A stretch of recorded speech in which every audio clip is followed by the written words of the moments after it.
What is going on, everyone? I hope that you are having a great day today. And I do just want to kind of go over some finance topics, such as, the biggest one in the title of this video, how to kind of hedge against inflation. And I have two ways to do it. One is by what you buy, the other one is by what you invest in. And the first thing that I want to go over is what you buy. I think that as of today, which is December 10th, 2021, we just got the inflation numbers out today for November of 2021, and it was 6.8%. That is a massive surge in inflation. That means costs are rising just basically overall everywhere. And they're really, as far as like a consumer goes, there's not much breathing or wiggle room. So how do you kind of hedge or beat these rising costs? And, this isn't for everyone, but here's what I have as far as, again, from the buying standpoint as a consumer, what you buy and where you buy it. I don't want to come off as sounding too cheap, but to be cheap is, a good thing when inflation happens, because it means that you are on the lookout for, the costs hitting your wallet specifically, and how to minimize that impact as much as possible. So on the buying side, I have two stores that I like to go to just normally, but especially in times of these, this high inflation. I've really found that it has made a huge difference in keeping my, weekly and monthly expenses on the everyday things that I need very low to almost a minimal impact towards inflation. So I buy, I can buy the same amount of stuff as I did 6 to 9 months ago as I do the past 3 months, where inflation has really hit hard. I have not seen an impact in my personal spending habits, in my personal expenses, because of where I buy and where I have bought consistently, and especially during this inflationary time, high inflationary time. And so one of those places is Walmart. They actually had huge numbers as far as their quarterly revenue numbers went.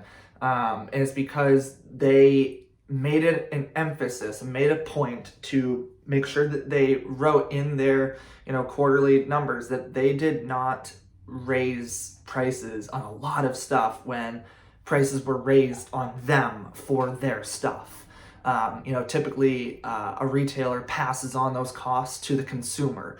So, your gallon of milk goes from, $2.50 to $2.75 because the cost to the retailer has gone up. So now they're going to put that price off to you. They can no longer afford to give you that item at $2.50 anymore, because their input costs and their overhead and their, markups and their suppliers have gone up. So that's just a huge thing. So Walmart has not raised prices, and I still get avocados at 98 cents per avocado. That's pretty good. And I see my frozen vegetables have stayed at $1. Their multigrain bread stays at $1.98 per bag.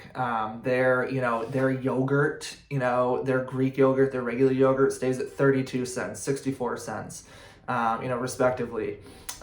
Their Greek, 64 cents, regular 32 cents, or whatever it is. Their dairy has stayed consistently under $3 a gallon. So it's just, Walmart has been a huge inflation hedge, and it was in the news and it was in their numbers, and it really does show an impact. I have been shopping there normally, but I have not seen any impact whatsoever in my grocery bill because of what I buy at Walmart and keeping it low. The other store that this one is a lot less common for people to actually go to consistently or want to go to or even be seen in, but that's Dollar Tree.